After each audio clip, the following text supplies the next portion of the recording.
Thank you for tuning in to Look Before You Speak. And today we have a very special guest, the gifted Missoula artist, Courtney Blazon. And, we're going to spend some time with her drawing, but also looking through and exploring her process. As you know, a lot of times in television, art programs focus on images for less than 1 or 2 seconds. So we want to take some time and really focus on the images and just slow down and begin to look at them and talk about them. And thank you so much for being here today, Courtney. Thank you for having me. And you're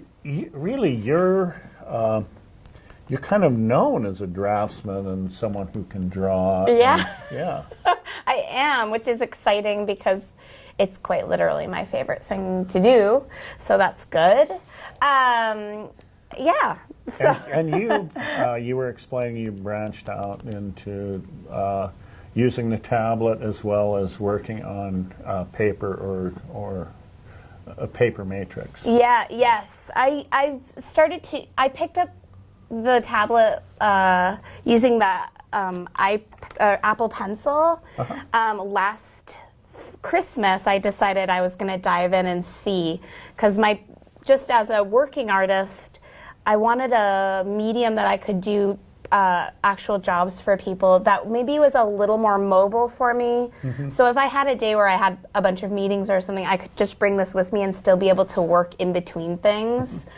And I'm finding it surprisingly fluid and wonderful to use, although it's brought me to really loving paper. I mean, it made me love my paper products and my messy materials even more now that I've been using this, because it's so sterile in some ways. Yeah. Well, I don't want to interrupt you. I know that you wanted to work on a drawing. Yeah, I'm trying to get my pencil and jammed as we're talking, which is an artist technical detail. Yeah. And you work with pencil lead, and I know you work with colored pencils as well. Well, yeah, and a lot of my big pieces have been with Copic markers, which are an alcohol-based marker, and I use them on a printmaking paper, and they have this beautiful way of blending, which makes them extremely watercolor-y. And recently I've been doing a lot with oil pastels. I think it's because I need an antidote to the sterile feeling of the tablet. I've been really craving that messiness. And I use this beautiful Mylar. Okay. This is just my favorite surface to work on. It is smooth as silk. I overlay it a lot of times with different things. You're able to erase pencil graphite off of here. Really absolutely, easily. And it's great. You can do a lot with smudging, and a lot lot of times I'll put a really deep. Yeah, forgive me. I didn't. No, that's fine. I'm just trying to get this pencil to work as we. Now, can you, while you're getting that done, and can you tell me? When you first started drawing, do you have early memories of when you first started drawing? Yes. I don't remember a time that I wasn't drawing, and as evidenced by my mom's archives, I was drawing from the time I could hold a drawing utensil. And I remember I started to do paper dolls was the very first thing I was interested in doing, and that's sort of vibe has carried over. I love drawing clothing on people and things like that. So definitely paper dolls were the first thing, and people for sure. And then when I was probably 10 or 11 and I really started to get into reading classic books, I would illustrate the book covers. Even then, it was I knew that was the thing. It was either I was going to write what was in the books or illustrate the covers in my head, but I have a version of Lord of the Flies that I did when I was 10 that I was so proud of. I was obsessed with that book. So I love mechanical pencils, and that was something I learned in school because I was quite a bearer downer. I would bear down really hard and sort of. Well, it's not the number 2. How hard is that lead? This is a HB, so it's not super hard and it's not super soft. Right? It's just kind of in between. And then I use this is 0.7 lead for the mechanical pencil. But I love this one because it's got this beautiful grip that just, it feels so, I'm very tactile. I think most artists are tactile. But that's what I love about this paper too, is just, it is as smooth as you can imagine. It's almost like if you gessoed a board and then sanded it over and over and over again. Right. You know, it's got that beautiful quality. We were visiting earlier about discovering a scale that works for you. Yeah. And so would you say that depending on the story or the narrative, that dictates the scale of the work that you're going to approach, like how you imagine that being told? Right. I think for me that's absolutely the case, although I generally don't feel, I do make quite a bit of work that's under a certain size, but the times that I'm most happy with the work is when it's bigger than 16 by 20. And I think 30 by 40 and bigger is usually where I get really excited, because each sort of element of my work then can get more attention. I think what happens in my smaller work, it tends to get extremely crammed with information because I just really want to get so much into it. And that does happen with my big work, but there's more room to sort of breathe. Cram more in. You can cram more in, yeah. Yes, I did a couple 8-foot drawings that were narrative pieces that I call them geographical portraits, and they explored this event that happened in 1815. So I organized the drawing so it started in Indonesia and ended up in America. But I hit every place across the globe in that piece. And I had to leave some stuff out, which was disappointing because I ran out of room even there. But so yeah, I like to tackle big things for sure. I've been doing this sort of ongoing series of drawings that are based on the life of Sylvia Plath, the poet. And I have about 20 pieces I want to do, and I've done only 2 so far. So I'm on my 3rd, which is about Sylvia Plath was sort of obsessed with Marilyn Monroe, and she would have these dreams about her. So it's sort of about her her dreams of Marilyn Monroe. So I get to draw Marilyn Monroe, which I've never done. I'm not great with celebrity likenesses, so we'll see how that goes. I'm giving myself a challenge to do somebody that iconic. So that's of course I'm most excited to get to work on that. But yeah. So these are nice too. You can really do a lot of smudging, which I love. And you can also lift, I use this little mono zero Tombow eraser, and I love it because it really gets, so when I do commissions, they're usually quite a bit smaller, and so I really love to use this to pick up little details or pull out things, pull out highlights, because on this you don't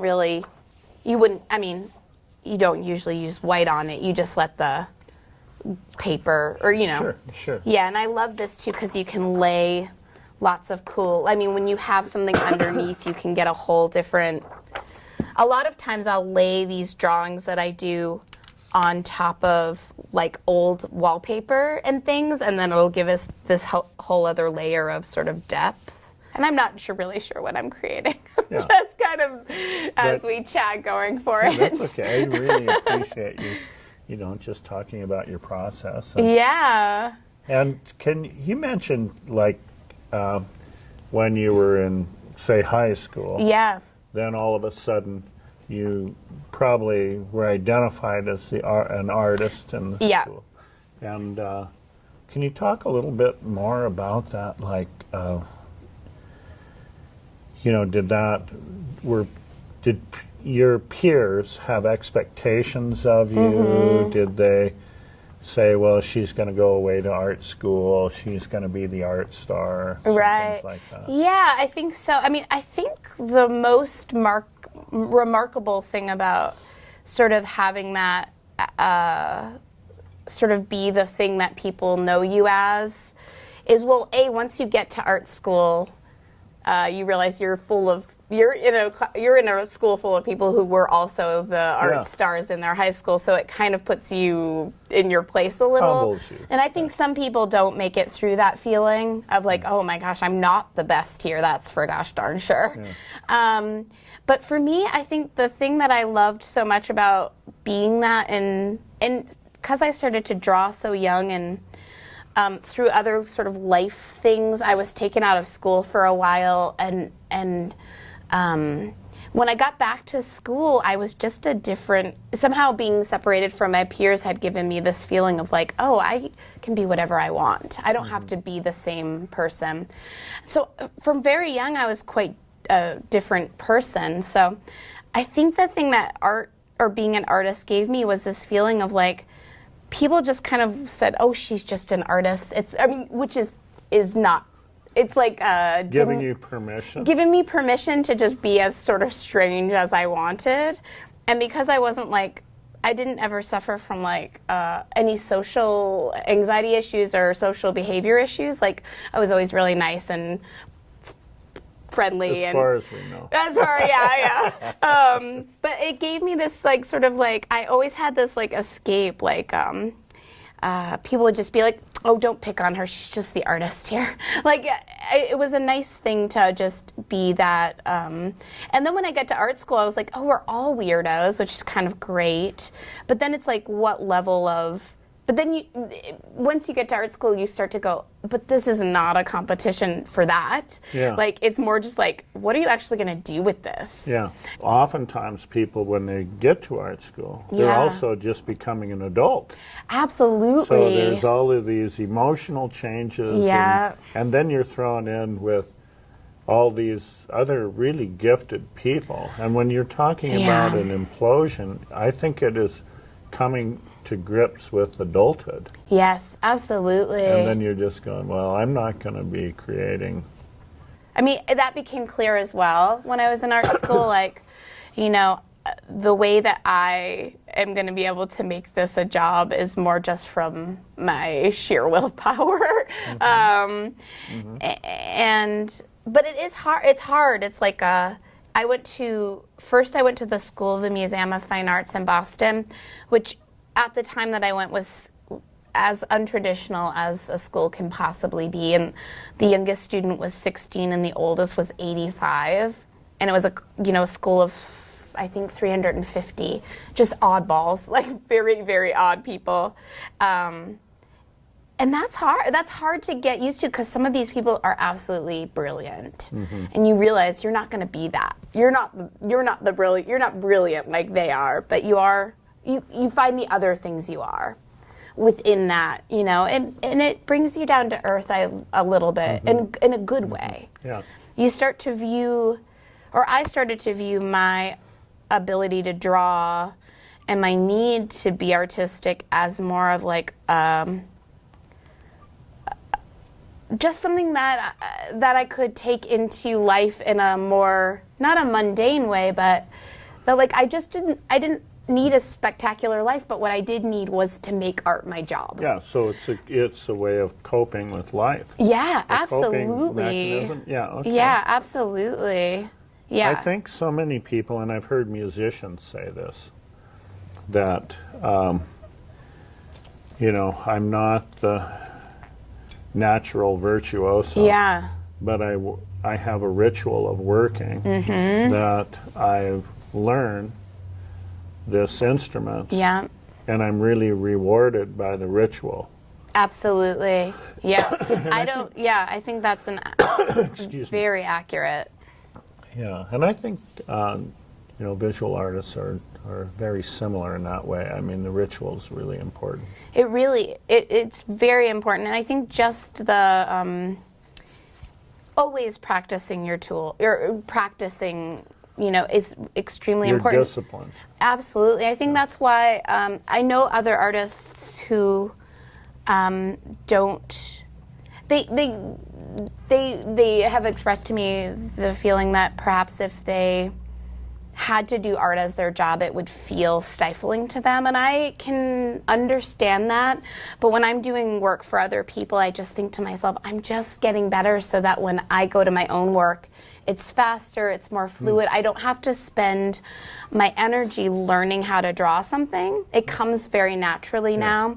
And then I can spend more time on the parts of the project that I find interesting, which is the content. And so for me, that's sort of having to do art 24/7 as a job has really gifted me the ability to be better at drawing.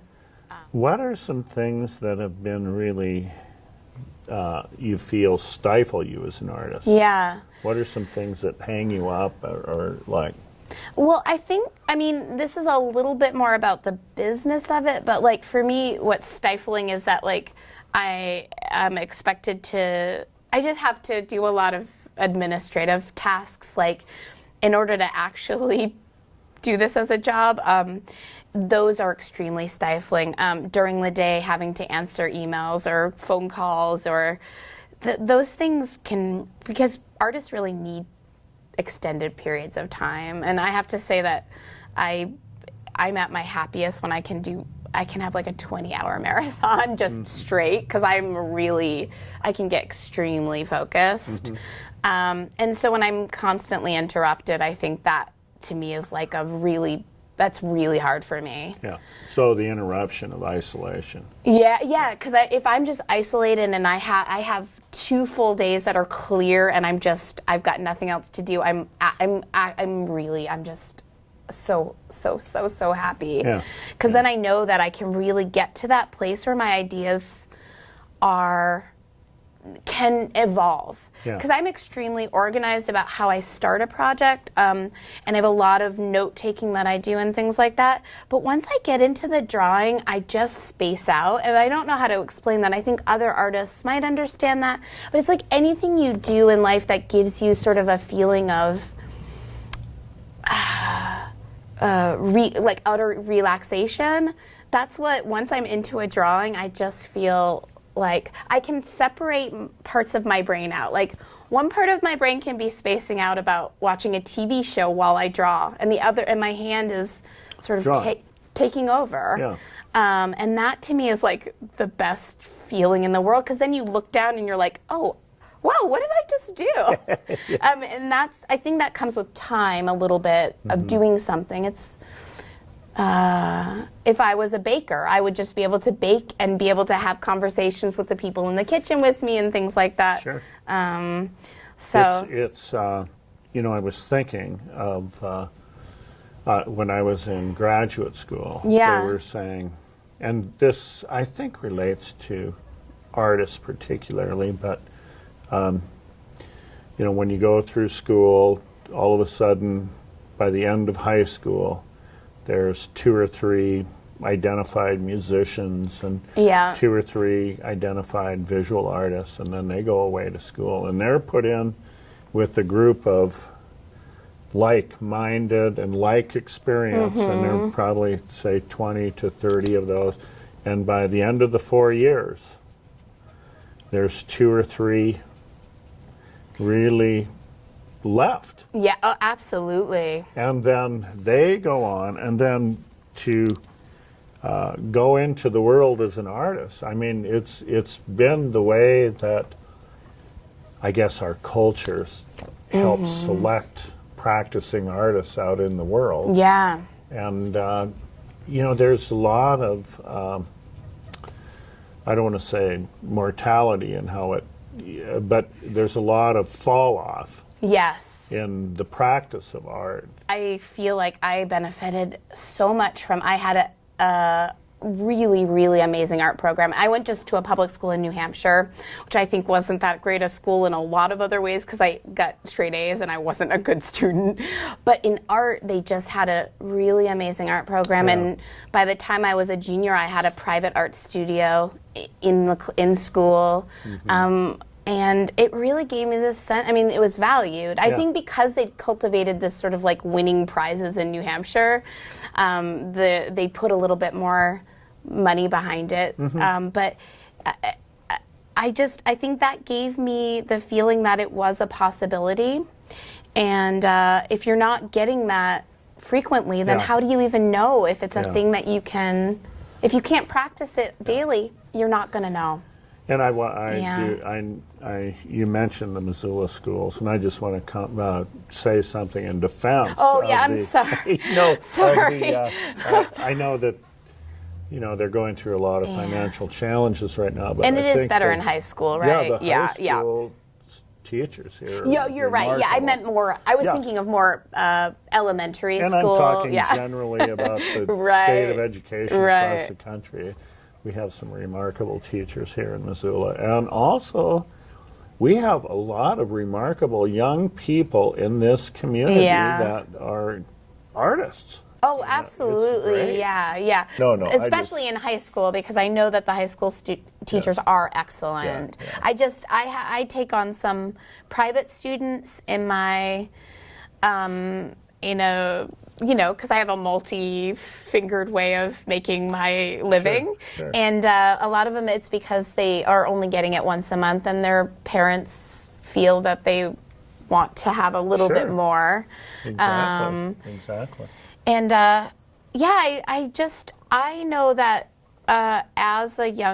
when I was a young artist, that I used art to make the other subjects interesting to myself. If I had to, not math, I had a harder time finding interesting. But for instance, in chemistry class, I just couldn't get my head around any of this. But I did play violin, and I thought, well, why don't I just try to figure out the chemistry of how a violin is made? This is cross-disciplinary things, because art isn't just, it's not just one thing. It can be used in so many different ways. Sure. And it can be a teaching tool. It's like the appreciation of abstract art, which is so hard to grasp.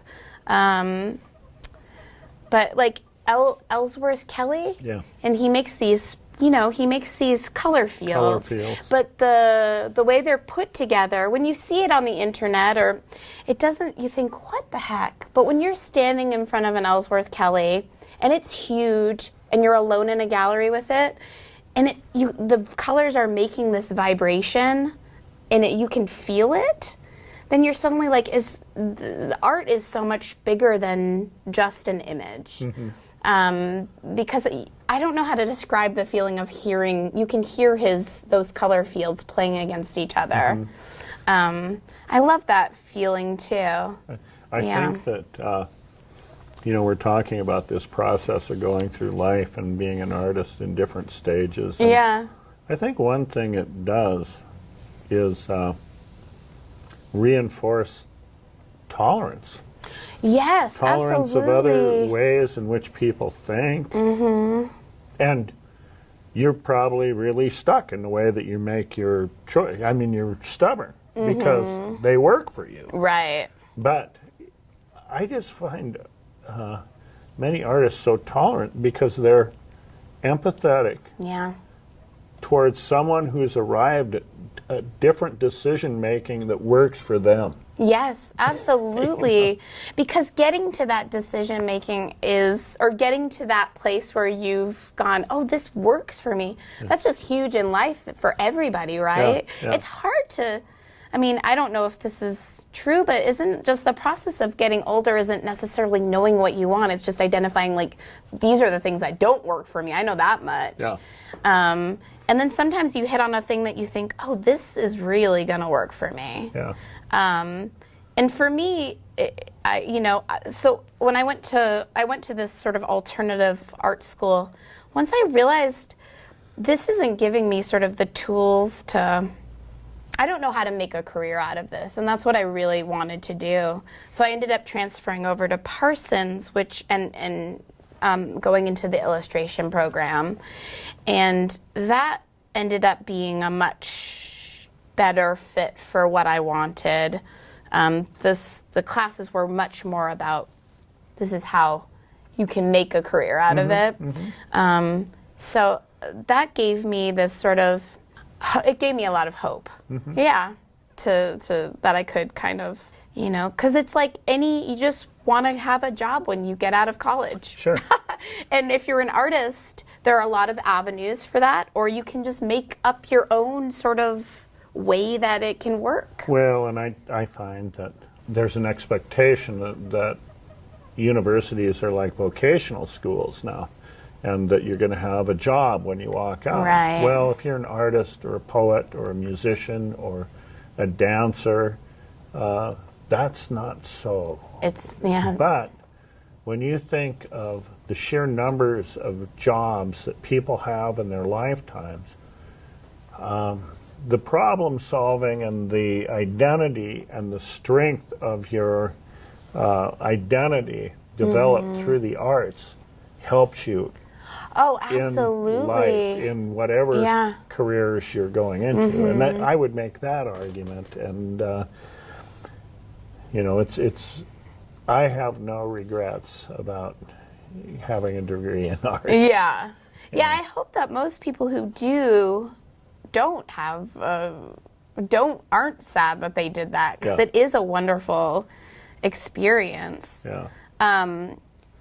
You know, and I do think you're right. It does sort of strengthen you for whatever you're gonna, and also because art school, I mean, I don't know how it is at different schools, but at least at Parsons, I mean, you're basically being sort of put down like a lot, like you're criticized a lot. You're you know, your classes are meant to improve what you do, but in that way you are sort of challenged outside of your well, those are avenues of trying to find ways that criticism can be constructive and not just holding you back. Right, but I think some people, if they haven't, you know, I had a friend visit me once at school, and he came with me to a class, and he was like, you're paying how much a year to have people tell you that you're crap? And I was like, well, I mean, I can see why you would say that. But, I mean, what happens, though, is when you get out of school and you are trying to find the way that you can use your art in the real world, like, you're not scared of criticism, and you're not scared of people telling you, I don't like that. You just go, okay, I'm going to buck up and fix it, you know? Well, this is what works for me. Right. Yeah. Or you say, well, I can, if it's for a client, then you have to bend it to their needs, right? And it's that balance. That's why in my own work, I don't care what anybody else says, because I spend so much time doing work that... Well, by this time... Yeah. I shouldn't have to. Right. Right. This has really been wonderful, talking about all these things. Yeah. And I think many times people think these things and aren't able to really verbalize them. And I appreciate you coming on.